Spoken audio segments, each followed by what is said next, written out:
ತಿರುಪತಿ ತಿಮ್ಮಪ್ಪನ ಪ್ರಸಾದದಲ್ಲಿ ಪ್ರಾಣಿಯ ಜಿಡ್ಡು ದೇಶದಲ್ಲಿ ಕೋಲಾಹಲವನ್ನು ಸೃಷ್ಟಿ ಮಾಡಿತ್ತು. ಭಕ್ತರ ಭಾವನೆಗೆ ಧಕ್ಕೆ ತರುವಂತಹ ಕೆಲಸ ಆಗಿತ್ತು. ಈ ಬೆನ್ನಲ್ಲೇ ರಾಜ್ಯದ ದಕ್ಷಿಣ ಕನ್ನಡ ಜಿಲ್ಲೆಯಲ್ಲಿ ವಿಎಚ್ಪಿ ಅಂದ್ರೆ ವಿಶ್ವ ಹಿಂದೂ ಪರಿಷತ್ ಸಂಘಟನೆ ಒಂದು ಹೊಸ ಅಭಿಯಾನಕ್ಕೆ ಮುಂದಾಗಿದೆ. ಏನದು ಹೊಸ ಅಭಿಯಾನ ಮತ್ತೆ ಯಾಕಾಗಿ? ಅದರ ಕಂಪ್ಲೀಟ್ ರಿಪೋರ್ಟ್ ನಿಮ್ಮ ಮುಂದೆ. ಹಿಂದೂ ದೇವಾಲಯಗಳನ್ನು ಸರ್ಕಾರದ ಹಿಡಿತದಿಂದ ಮುಕ್ತಿಗೊಳಿಸಿ ದೇವಾಲಯಗಳನ್ನು ಹಿಂದೂಗಳಿಗೆ ನೀಡುವಂತೆ ವಿಎಚ್ಪಿ ಆಗ್ರಹ.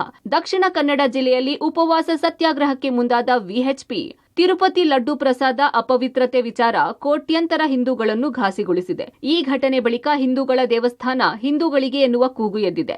ಇತ್ತ ದಕ್ಷಿಣ ಕನ್ನಡ ಜಿಲ್ಲೆಯಲ್ಲಿ ವಿಶ್ವ ಹಿಂದೂ ಪರಿಷತ್ತು ಸರ್ಕಾರದ ಹಿಡಿತದಿಂದ ಹಿಂದೂ ದೇವಾಲಯಗಳನ್ನು ಮುಕ್ತಗೊಳಿಸಿ ಅಂತ ಉಪವಾಸ ಸತ್ಯಾಗ್ರಹಕ್ಕೆ ಮುಂದಾಗಿದೆ. ನಾಳೆ ಅಂದ್ರೆ ಅಕ್ಟೋಬರ್ 6ರಂದು ಪುಣ್ಯಕ್ಷೇತ್ರ ಸೌತಡ್ಕ ಶ್ರೀ ಮಹಾಗಣಪತಿ ಕ್ಷೇತ್ರದಲ್ಲಿ ನಡೆಯಲಿದೆ. ಉಪವಾಸ ಸತ್ಯಾಗ್ರಹದಲ್ಲಿ ಹಿಂದೂ ಸಂಘಟನೆಯ ಪ್ರಮುಖರು ಯತಿಗಳು ಭಾಗವಹಿಸಲಿದ್ದಾರೆ. ಹಿಂದೂಗಳ ದೇವಾಲಯ ಹಾಗೂ ದೇವಾಲಯದ ಸ್ವತ್ತುಗಳು ಸರ್ಕಾರದ ಅಧೀನಕ್ಕೆ ಒಳಪಟ್ಟಿರುವುದರಿಂದ ಹಿಂದೂಗಳ ಧಾರ್ಮಿಕ ಸ್ವಾತಂತ್ರ್ಯಕ್ಕೆ ಅಡ್ಡಿಯಾಗಿದೆ.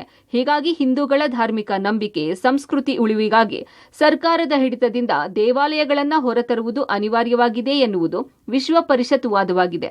ಹಿಂದೂ ಧಾರ್ಮಿಕ ದತ್ತಿ ಇಲಾಖೆಯ ಅಧೀನಕ್ಕೆ ಒಳಪಟ್ಟ ಎ ಗ್ರೇಡ್, ಬಿ ಗ್ರೇಡ್ ಹಾಗೂ ಸಿ ಗ್ರೇಡ್ ದೇಗುಲಗಳನ್ನು ಸರ್ಕಾರದಿಂದ ವಿಮುಕ್ತಿಗೊಳಿಸಬೇಕು ಅಂತ ಉಪವಾಸ ಸತ್ಯಾಗ್ರಹ ಮೂಲಕ ಅಭಿಯಾನಕ್ಕೆ ಮುಂದಾಗಿದೆ. ವಿಶ್ವ ಹಿಂದೂ ಪರಿಷತ್ ಏನು ಆಗ್ರಹ ಮಾಡ್ತಾ ಇದೆ ಅಂತ ಹೇಳಿದ್ರೆ, ಹಿಂದೂಗಳ ದೇವಸ್ಥಾನಗಳನ್ನು ಹಿಂದೂಗಳಿಗೆ ಬಿಟ್ಟು ಬಿಡಬೇಕು.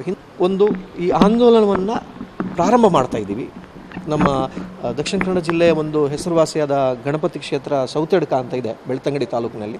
ಅಲ್ಲಿ ನಾವು ಇದನ್ನು ಪ್ರಾರಂಭ ಮಾಡ್ತಾ ಇದ್ವಿ. ಬೆಳಗ್ಗೆ 7 ಗಂಟೆಯಿಂದ ಸಂಜೆ 7 ಗಂಟೆ ತನಕ ಒಂದು ಕಾರ್ಯಕರ್ತರು ಉಪವಾಸ ಇದ್ದುಕೊಂಡು ಸರ್ಕಾರಕ್ಕೆ ಅಥವಾ ಆಡಳಿತಕ್ಕೆ, ಜಿಲ್ಲಾಡಳಿತ ಇರ್ಬೋದು ಅಥವಾ ರಾಜ್ಯದ ಆಡಳಿತ ಇರ್ಬೋದು, ಅದಕ್ಕೆ ಆಗ್ರಹವನ್ನು ಮಾಡ್ತಾ ಹಿಂದೂ ದೇವಾಲಯಗಳು ಹಿಂದೂಗಳ ಸುಪರದಿಗೆ ಇರಲಿ. ಅನಿವಾರ್ಯತೆ ಏನು ಅಂದರೆ ಹಿಂದೂ ಧಾರ್ಮಿಕ ಭಾವನೆಗಳಿಗೆ ಧಕ್ಕೆ ಬರ್ತಾ ಇದೆ.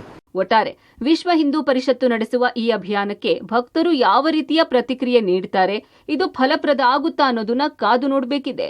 Sukhpal, public TV, Mangaluru.